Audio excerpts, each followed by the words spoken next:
Assalamualaikum warahmatullahi wabarakatuh. Bertemu lagi dengan saya, Ananis Tiandani, Magister Keperawatan dari Departemen Keperawatan Medikal Bedah Fakultas Keperawatan Universitas Jember.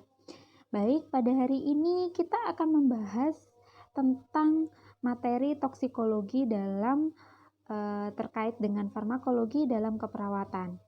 Jadi materi toksikologi kali ini ada beberapa poin yang akan saya sampaikan.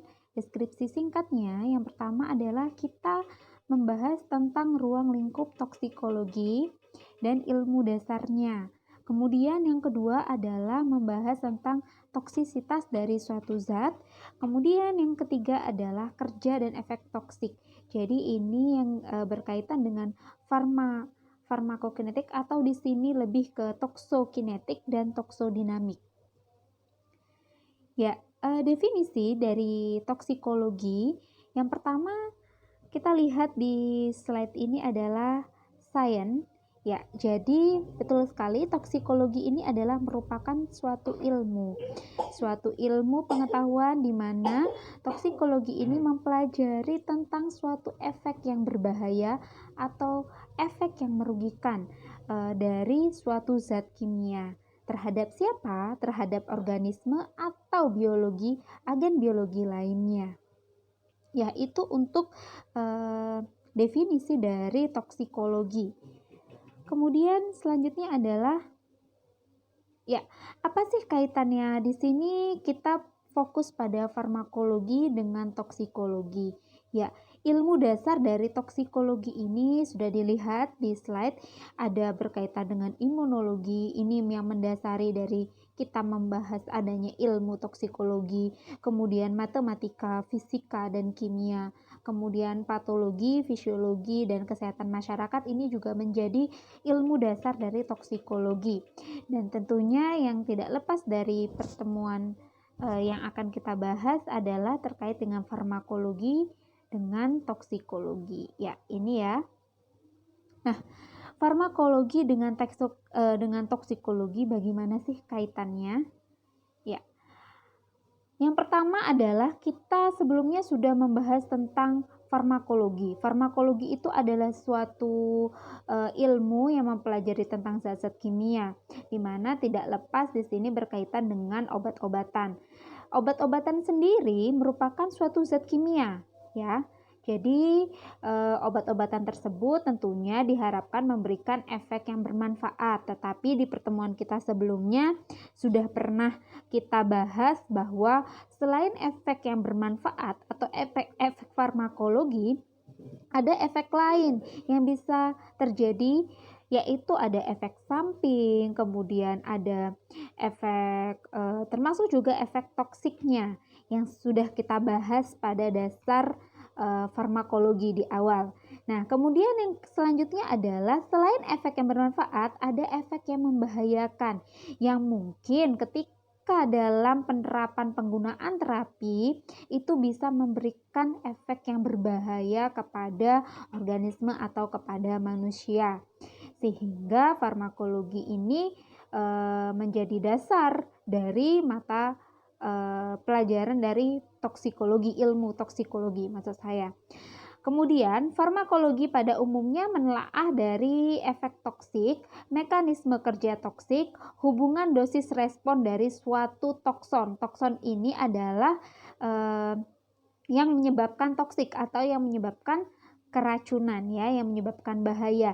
Jadi farmakologi ini mempelajari menelaah dari efek toksiknya, mekanisme kerjanya, dosisnya seperti apa sehingga dia bisa menimbulkan menimbulkan toksik ya terhadap suatu organisme. Ya, selanjutnya adalah kenapa sih toksikologi menjadi penting saat ini perlu dipelajari? Yang pertama adalah banyaknya ditemukan senyawa asing saat ini. Ya, maksudnya senyawa asing adalah kita ketahui bahwa berbagai zat kimia, obat juga termasuk zat kimia, pestisida, polusi, bahan kimia industri dan bahan tambahan makanan itu sudah menjadi hal yang sangat sering kita jumpai saat ini dan tidak lepas dari kehidupan kita sehari-hari. Jadi obat-obatan, pusing obat, sakit gigi minum obat ya. Kemudian pestisida, sekarang pertanian ada menggunakan pestisida. Kemudian industri saat ini ya, kita tahu pabrik-pabrik yang tentunya selain pabrik juga yang kita gunakan sehari-hari seperti kendaraan itu juga menimbulkan polusi ya, baik bisa polusi di udara, kemudian pencemaran pabrik, saluran limbahnya dibuang ke air, nah jadi polusi air. Jadi banyak hal yang kita temukan saat ini, zat-zat yang mengandung zat-zat kimia sehingga bisa menimbulkan keracunan. Oleh karena itu toksikologi atau ilmu dari keracunan ini, tentang racun ini perlu untuk kita pelajari saat ini. Ya, pembagian toksikologi berdasarkan jenis zat dan keadaan saat terjadi toksik. Nah, ada berbagai pembagian. Yang pertama adalah toksik obat. Ya, ini erat sangat kaitannya dengan farmakologi, yaitu toksisitas obat, yaitu bisa karena efek samping dari kombinasi obat, kemudian keracunan akut atau kronik pada penggunaan yang berlebih, yang bukan berdasarkan dosisnya, atau bisa saja penggunaan yang tidak tepat seperti waktunya yang seharusnya tidak, yang sudah kadaluarsa ternyata digunakan, jadi bisa menyebabkan efek toksik. Kemudian yang kedua adalah bahan makanan. Ya, bahan makanan saat ini tidak bisa kita hindari, kita ketahui ya bahwa saat ini seperti zat pewarna, pengawet itu sudah sangat banyak digunakan di kehidupan kita sehari-hari, sehingga ada bahan-bahan tersebut juga berpotensi untuk mengandung toksikan karena dia ada jangka waktunya, ada dosisnya, penggunaan yang tidak tepat, jadi perlu kita ketahui sehingga tidak bisa menimbulkan efek toksik ya. Selanjutnya adalah ini juga tidak lepas toksikologi pestisida ya. Di Indonesia adalah wilayah agro ya, yang dimana banyak potensi lahan untuk pertanian, perkebunan, dan hal itu tidak bisa lepas dari pestisida. Jadi dan pestisida ini berpotensi juga untuk menimbulkan toksik jika digunakan dalam jangka waktu lama atau dalam dosis yang berlebih. Kemudian yang keempat adalah toksik industri ya. Toksikologi industri ya, tadi sudah saya singgung sedikit bahwa mempelajari jenis keracunan di industri, biasanya penyelidikan penyakit pada kulit, pernafasan ya. Selain itu untuk industri ini sendiri tidak bisa lepas dari banyaknya pabrik saat ini.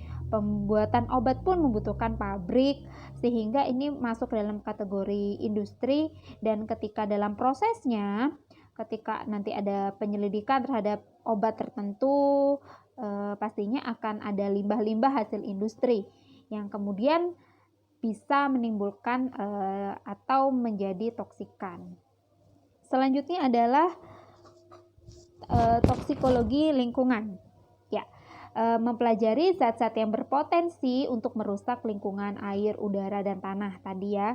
Kemudian toksikologi kecelakaan ya, ini biasanya karena ketidaksengajaan.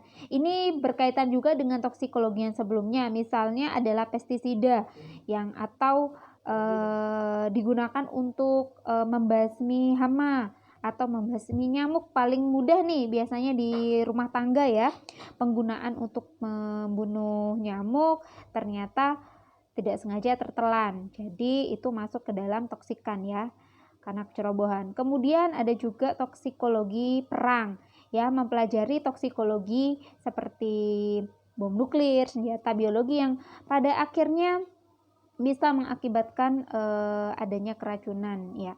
Kemudian yang terakhir adalah toksikologi penyinaran, berkaitan seperti radiasi nuklir, radioaktif ya, seperti itu ya. Kenapa kita mempelajari farmakologi ya? Kembali lagi ya, obat dapat menimbulkan berbagai efek ya. Efek yang ditimbulkan yang pertama adalah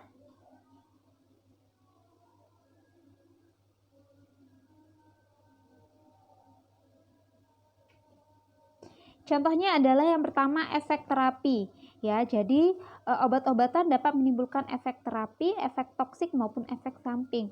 Untuk efek terapinya yaitu yang pertama efek yang diinginkan dari suatu obat. Misalnya parastamol. Kita sudah pernah bahas di awal dan materi-materi sebelumnya ya, bahwa parastamol efeknya adalah panas dan juga bisa sebagai analgesik untuk meredakan nyeri. Itu adalah efek terapinya. Namun bisa terjadi efek toksik. Kenapa bisa terjadi efek toksik? Yaitu penggunaan dalam jangka panjang, melampaui dosis. Nah, bisa ditemukan adanya kerusakan hati dalam jangka waktu lama, parastamol.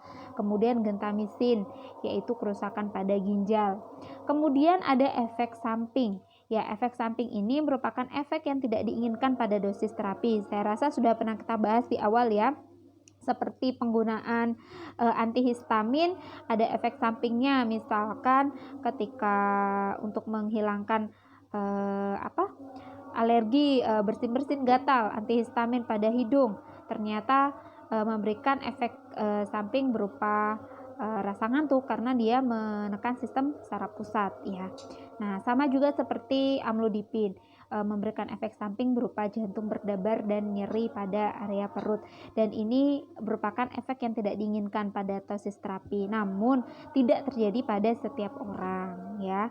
Dan ini pada umumnya masih bisa diatasi, berbeda dengan efek toksik ya.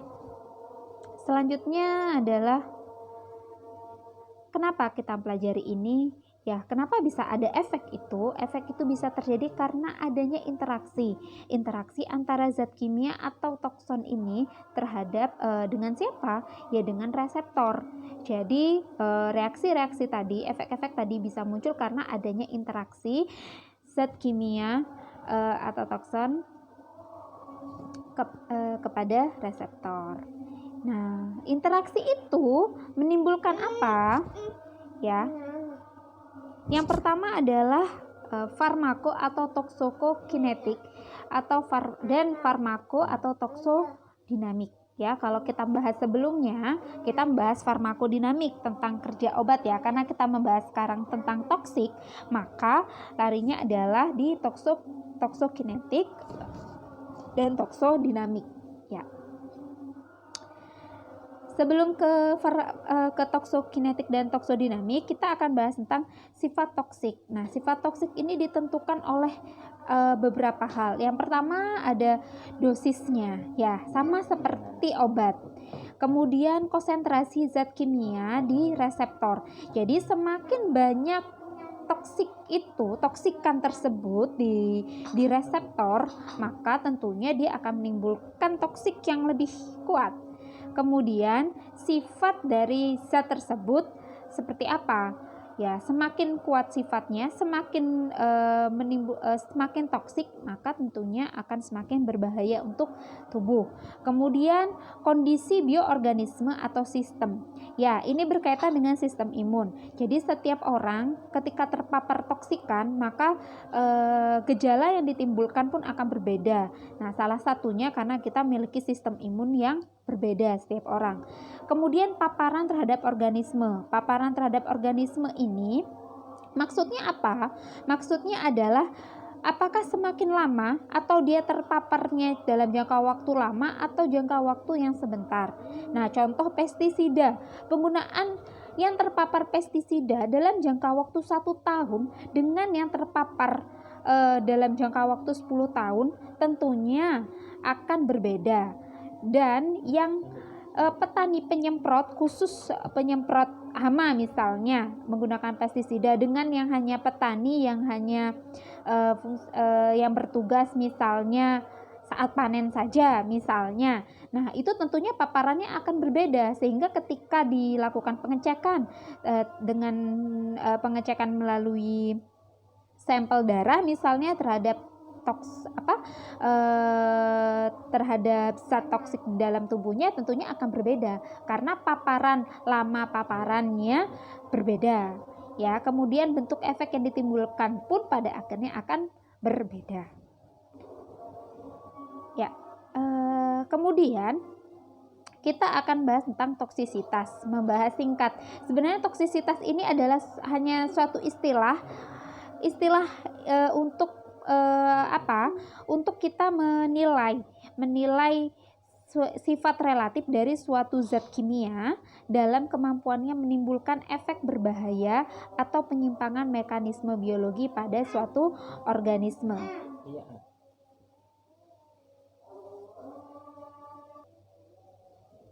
Ya, toksisitas yaitu sifat relatif dari suatu zat kimia dalam kemampuannya menimbulkan efek berbahaya atau penyimpangan mekanisme biologi pada suatu organisme. Maksudnya seperti apa?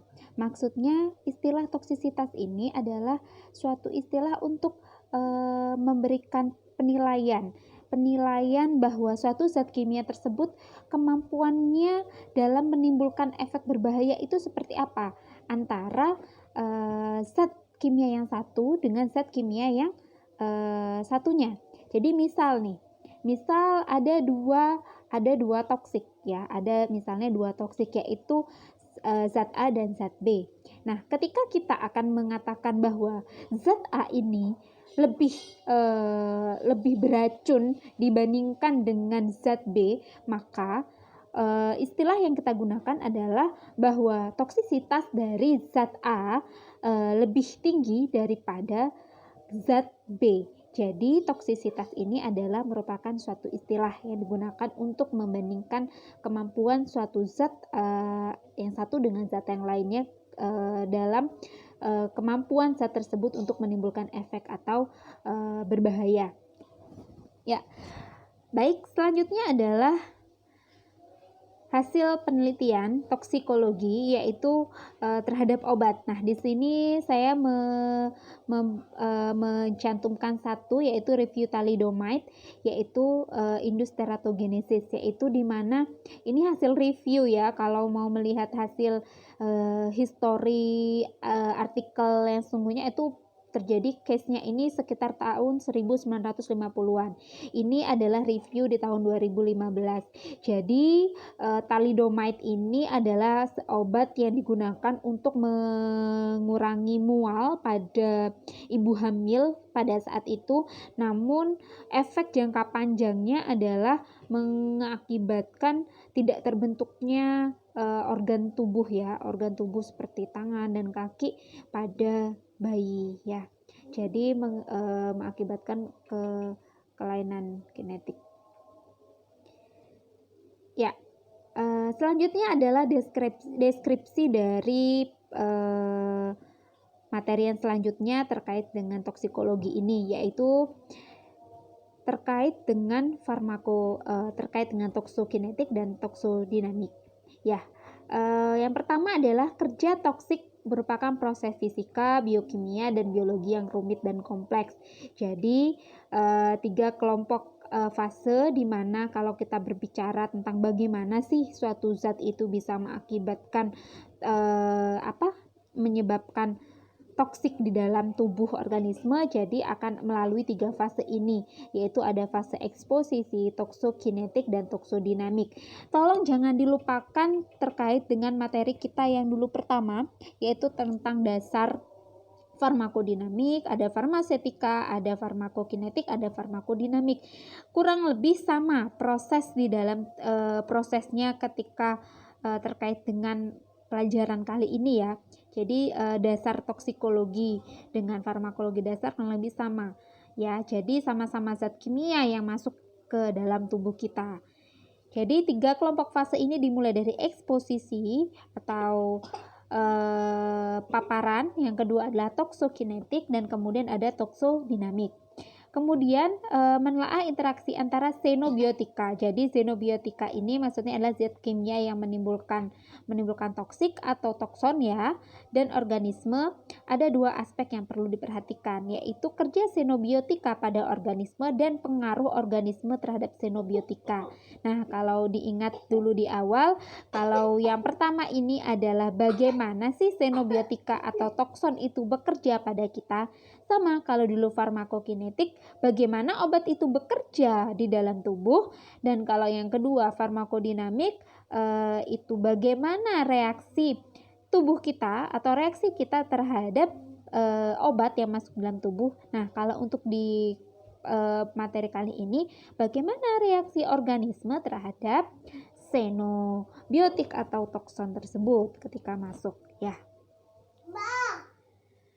Ya, ini lihat ada eksposisi atau paparan. Ya, ini adalah bagian singkatnya bagaimana mulai dari eksposisi toksokinetik sampai ke toksodinamik ya, sampai memberikan efek toksik di dalam tubuh kita.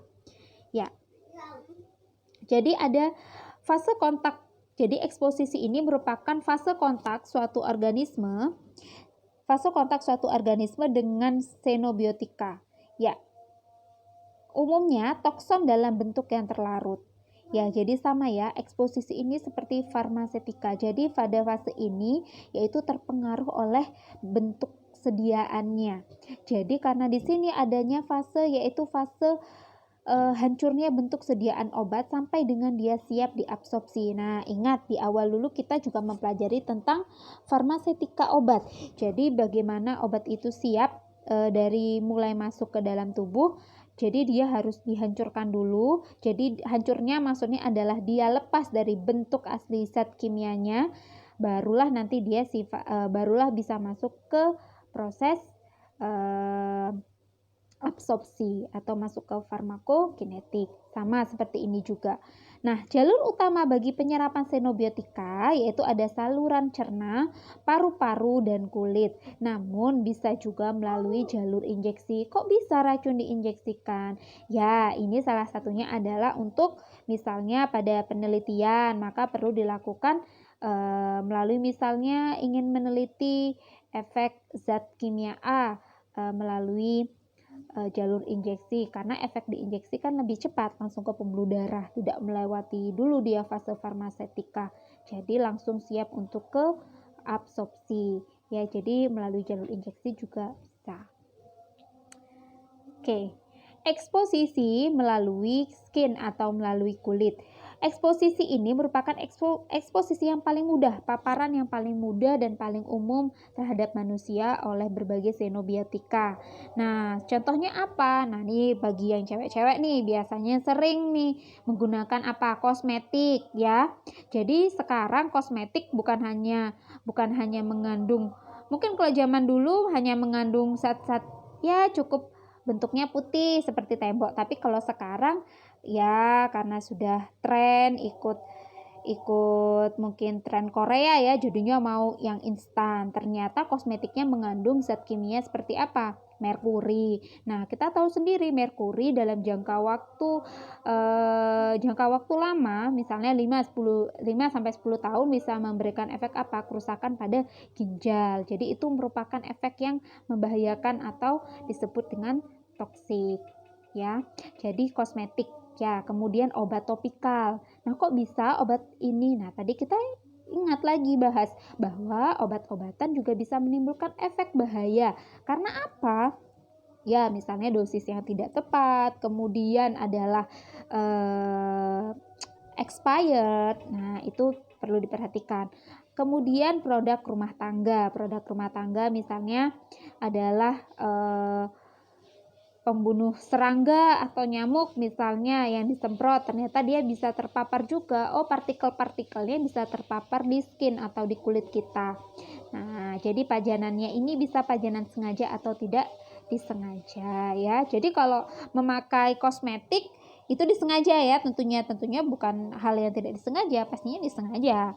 Kemudian epidermis. Nah, bagaimana sih caranya? Ya, cara dia mulai terpapar. Kita ketahui bahwa pertama ada epidermis, kulit kita yang paling depan itu ada epidermis. Kaitannya dengan epidermis, saya tidak akan membahas lagi tentang lapisan kulit, epidermis, dermis, sampai kutan. Saya tidak membahas lagi, tidak mereview lagi, tetapi saya anggap sudah tahu semua di sini ya. Epidermis, jadi di epidermis kita itu mengandung melanosit yang menghasilkan pigmen dan sel Langerhans, di mana bertindak sebagai makrofag dan limfosit. Kita tahu sebagai makrofag dan limfosit berarti dia berperan dalam sistem imun. Jadi ketika ada paparan dari toksin atau xenobiotika ini melalui skin, nah si makrofag dan limfosit, yaitu si ini tadi epidermis yang paling depan melanosit ini, otomatis dia sudah akan bekerja, dia akan langsung aktif. Kemudian yang kedua melalui dermis.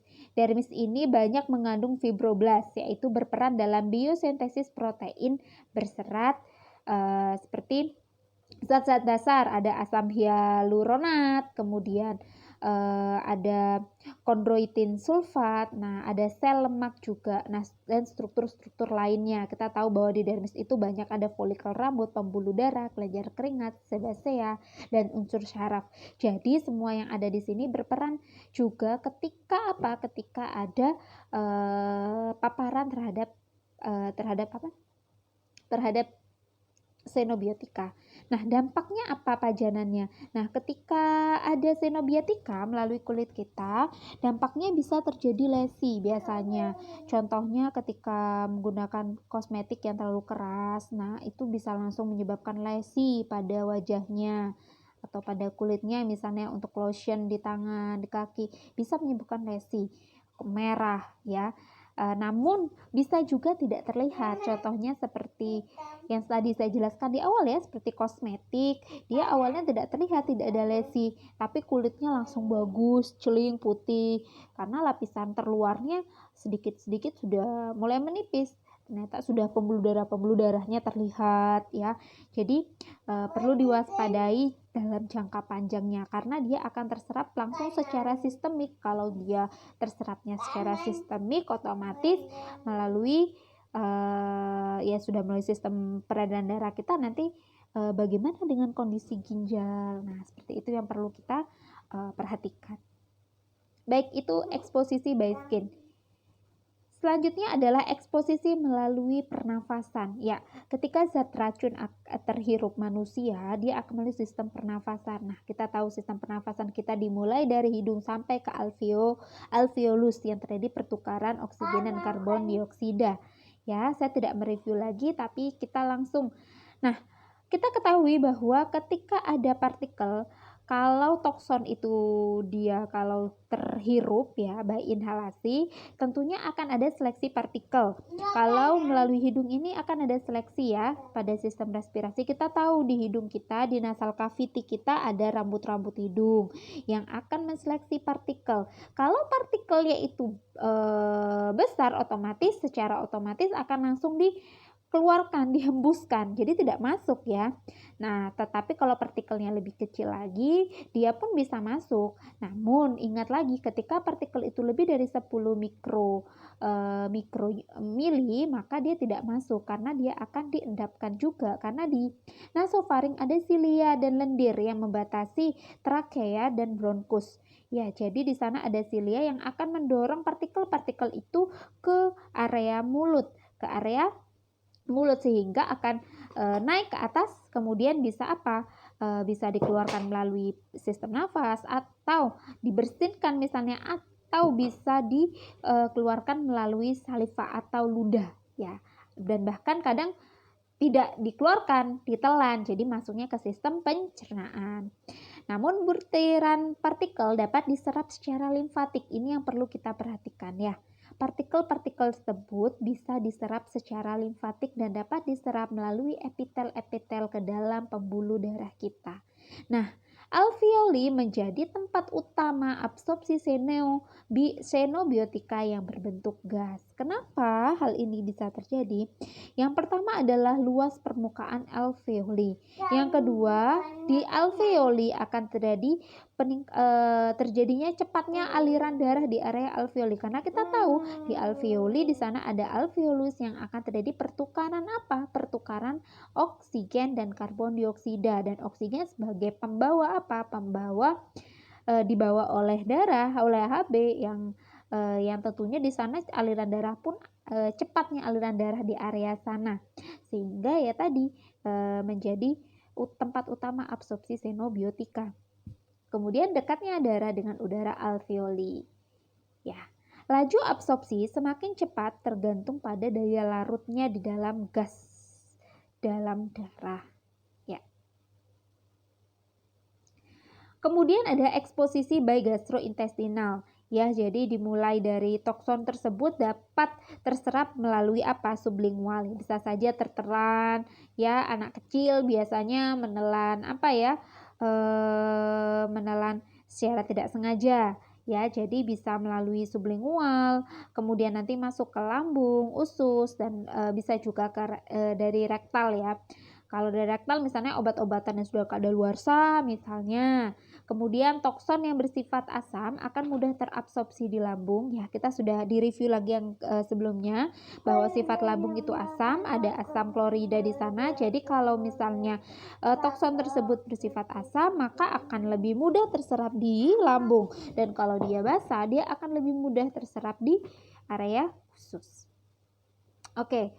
Fase toksokinetik. Ya, kita sudah bahas tentang farmasetika tadi. Jadi kita ke toksokinetik.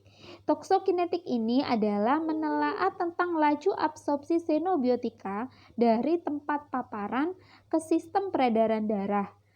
Kemudian distribusi di dalam tubuh, kemudian bagaimana enzim tubuh memetabolisme, dan bagaimana toksin atau metabolitnya dieliminasi dari dalam tubuh kita. Jadi ingat lagi, di farmakokinetik ada absorpsi, ada distribusi, ada metabolisme, ada eliminasi, ADME. Sama, toksin pun masuk dalam tubuh melalui ini. Kita bahas kinetik di dalam tubuh kita ya, ada absorpsi, distribusinya, metabolismenya, dan eliminasi dari toksin tersebut. Ya. Nah, saya rasa untuk proses absorpsi tidak akan saya bahas lebih lama bagaimana sih toksin tersebut melewati membran sampai dia ke intrasel, karena proses ini sama ya, difusi pasif, difusi aktif, melalui transport aktif yang menggunakan energi, kemudian ada pinositosis yaitu pinositosis dia memakan ya, proses difusi aktif melalui membran, kemudian difusi pasif. Nah, ini saya rasa tidak perlu saya jelaskan ulang lagi karena di farmakologi dasar sudah kita bahas. Prosesnya sama, ya, proses absorpsinya sama. Toksin melewati membran sampai dia ke intrasel. Oke, selanjutnya adalah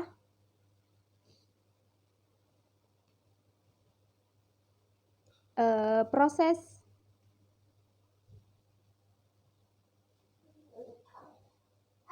maaf sedikit ya, kita lanjutkan lagi absorpsi by gastrointestinal.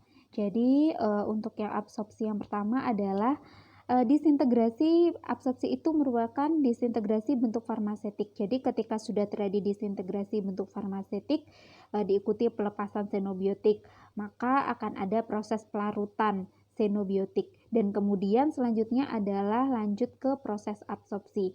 Jadi kalau melalui absorpsi by gastrointestinal ini sudah jelas ya bentuk dari xenobiotiknya adalah bentuk yang memang dimulai dari sistem cerna. Jadi akan ada proses pelepasan seperti farmasetika. Ya. Jadi untuk yang dari gastrointestinal ini dia jelas melalui fase disintegrasi ketika di bentuk farmasetikanya ya, diikuti pelepasan xenobiotika dari bentuk kimianya. Kemudian ada pelarutan xenobiotika dilarutkan dulu setelah disintegrasi, terus ada pelarutan, kemudian barulah siap untuk diabsorpsi melalui saluran gastrointestinal yang melalui membran sel menuju ke sistemik. Ya, ada beberapa hal yang mempengaruhi dari absorpsi melalui gastrointestinal ini. Yang pertama adalah pH yang ekstrim. Maksudnya pH yang ekstrim ini tadi sudah kita bahas sedikit bahwa di lambung itu pH-nya asam. Sifatnya kalau pada manusia sekitar 1-2 ya. Nah, kemudian sedangkan di lambung itu sedangkan di usus sifatnya basa. Jadi kalau untuk toksin atau xenobiotika yang sifatnya asam, maka dia tentunya akan lebih mudah dicernanya adalah di lambung. Kalau yang bersifat basa dia akan mudah dicerna atau absorpsinya adalah di usus begitu. Selanjutnya adalah adanya enzim hidrolisis. Jadi enzim hidrolisis di mana di saluran pencernaan kita ini kaya terhadap berbagai enzim hidrolisis non-spesifik ya, seperti lipase, protase, amilase. Nah, mungkin enzim-enzim ini juga dapat menguraikan xenobiotika selama ia berada di saluran pencernaan. Kemudian selanjutnya adalah mikroflora usus. Jadi kita ketahui bahwa banyak laporan bahwa mikroflora dari usus ini dapat menguraikan dari molekul-molekul xenobiotika ini menjadi produk metabolik yang mungkin tidak mempunyai aktivitas farmakologinya. Ya mungkin. Jadi mikroflora usus kita ini dapat memberikan efek yang bagus untuk tubuh ya. Kemudian metabolisme dinding usus.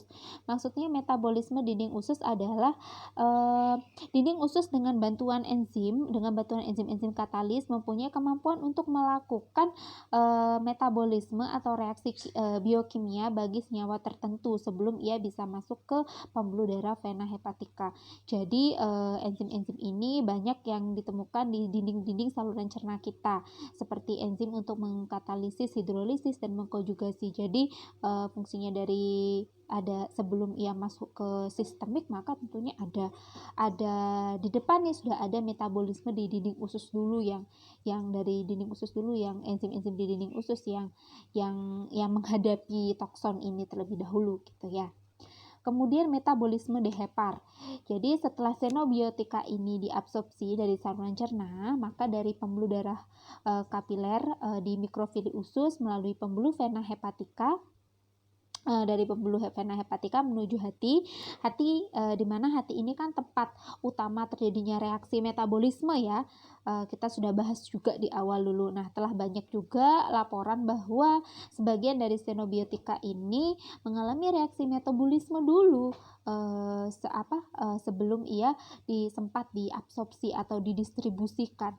Jadi ketika sampai di hepar, maka langsung termetabolisme. Jadi harusnya dia absorpsi, distribusi seperti itu ya. Nah, ini malah sudah sebelum proses distribusi sudah mengalami metabolisme. Nah, reaksi ini disebut dengan first pass effect. Jadi sebelum dia memberikan efek atau melalui proses-prosesnya sudah terjadi proses metabolisme terlebih dahulu. Kemudian selanjutnya adalah makanan yang terdapat di lumen saat saluran cerna di lumen saluran cerna. Maksudnya makanan yang ada di saluran cerna ini memang mempengaruhi absorpsi dari xenobiotika. Dulu di awal juga kita sudah mempelajari kan bahwa obat juga dipengaruhi oleh makanan yang kita konsumsi. Jadi jenis makanan dapat mempengaruhi gerakan peristaltik usus, pH lambung, dan juga waktu pengosongan dari saluran cerna kita ya. Oke, selanjutnya adalah protein P.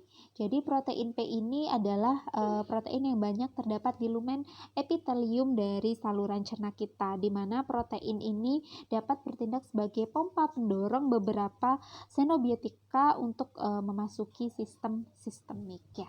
Jadi seperti itu. Baik, selanjutnya adalah absorpsi by inhalation atau dari pernafasan. Nah, jalur eksposisi dari inhalasi ini pada umumnya dibagi menjadi terjadi melalui dua membran, yaitu membran nasal cavity dan alveoli. Di depan tadi untuk eksposisi dari inhalasi juga udah dibahas ya, bahwa di nasal cavity kita ada di mana partikel-partikel itu akan akan diseleksi juga, kemudian barulah area yang terbesar adalah di alveoli untuk penyerapannya ya. Di membran nasal cavity, contoh senyawa seperti amonium quaterner ini sulit diserap melalui jalur oral, namun melalui nasal menunjukkan tingkat konsentrasi yang sama dalam darah jika dibandingkan dengan intravena. Maksudnya apa? Ya, jadi ini adalah suatu contoh. Jadi melalui membran nasal cavity ini juga penyerapan toksin itu juga sangat cepat, sama seperti ketika diinjeksikan. Jadi sama seperti diinjeksi atau melalui pembuluh darah ya, melalui IV maksudnya. Jadi dia sama cepatnya. Nah, ini ditunjukkan dari apa? Konsentrasi dari amonium quaterner ini yang melalui nasal dibandingkan dengan yang melalui intravena. Konsentrasinya sama dibandingkan dengan yang jalur oral. Ini sebagai contoh. Jadi perlu diketahui bahwa jika absorpsinya adalah melalui inhalasi juga tidak bisa kita anggap enteng ya, karena penyerapannya juga tinggi. Kemudian selanjutnya adalah di alveoli, tadi sudah dijelaskan. Nah, di alveoli ini bedanya apa? Ada kesulitan untuk mengkuantitaskan atau untuk menilai dari jumlah dosisnya.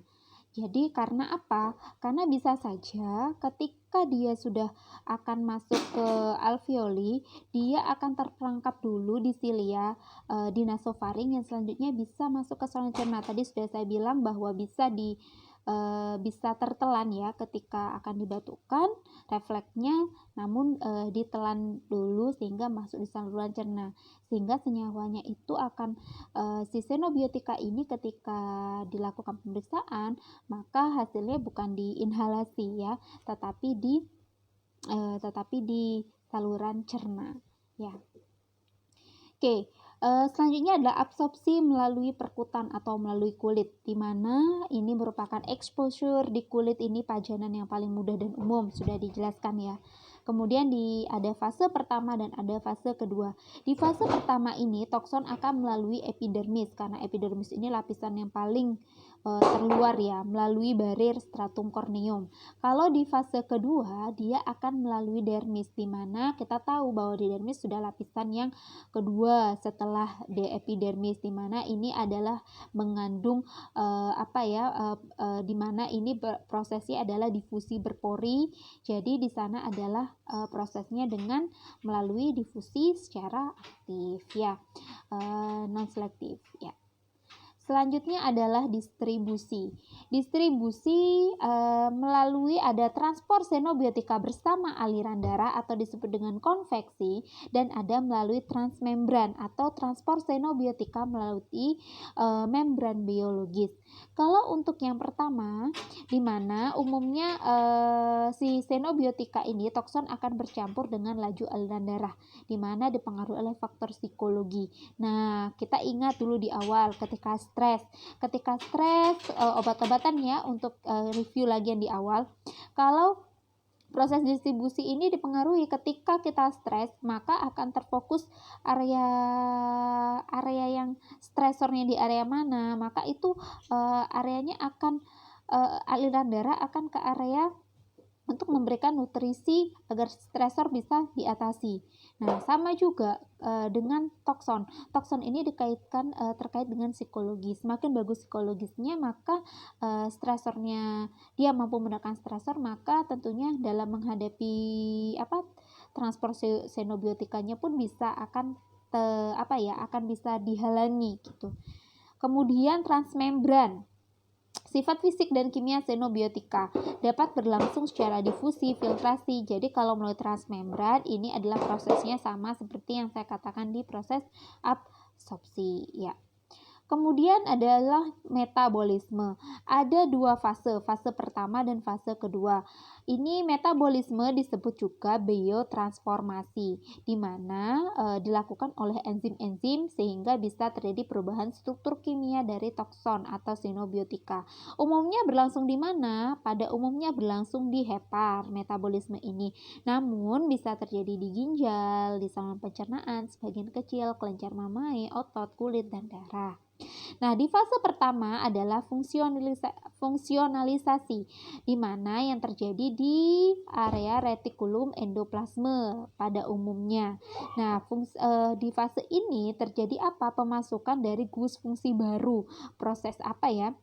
kimia tambahan gugusan kimianya untuk mengubah di mana ada pengubahan atau penguraian melalui proses oksidasi. Dan untuk fase kedua adalah fase konjugasi, di mana kalau di fase pertama ini dia merubah dulu fungsi dari bentukan si struktur kimianya tokson ini atau xenobiotika ini. Nah, setelah dia dirubah strukturnya, barulah dia masuk ke tokson atau dia dalam bentuk siap dalam bentuk konjugat, di mana proses yang kedua ini terjadi di sitosol. Ya, kemudian ada ekskresi. Ekskresi ini ada ekskresi melalui urin, paru-paru, empedu, dan jalur lain. Nah, kalau untuk yang empedu, kita sudah tahu tadi metabolisme terbesar adalah di hepar, di mana hati merupakan organ yang paling penting ya untuk ekskresi xenobiotika, di mana pada umumnya begitu senyawa tersebut terdapat di dalam empedu, maka tidak akan diserap kembali lagi oleh darah, maka dikeluarkan melalui feses. Kemudian urin, ginjal itu memegang peran penting ya untuk mengeluarkan dari xenobiotika ini melalui filtrasi dari glomerulus. Kemudian untuk ekskresi melalui paru-paru ya secara difusi sederhana melalui membran sel. Jalur lain yaitu yang perlu kita garis bawahi adalah melalui kelenjar mamae. Oleh karena itu perlu diperhatikan bahwa di kelenjar mamae untuk ibu-ibu yang menyusui, nah perlu diperhatikan ya, misalnya penggunaan kosmetik yang berlebih, kosmetik yang mengandung merkuri. Nah, itu bagaimana nanti penyerapannya, sehingga khawatirnya penyerapannya melalui air susu juga. Takutnya nanti toksonnya akan turun kepada toksonnya akan diberikan kepada ke janinnya, ke bayinya, karena bayinya kan ASI ya. Jadi begitu. Kemudian selanjutnya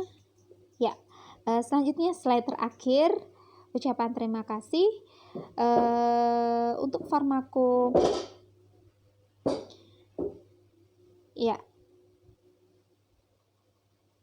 Baik, mungkin itu yang bisa saya sampaikan pada pertemuan kita pada kali ini. Semoga bisa bermanfaat dan sampai berjumpa kembali. Jika ada yang perlu didiskusikan, maka kita bisa mendiskusikannya di jam pertemuan. Baik, terima kasih saya ucapkan. Semoga bermanfaat. Wassalamualaikum warahmatullahi wabarakatuh.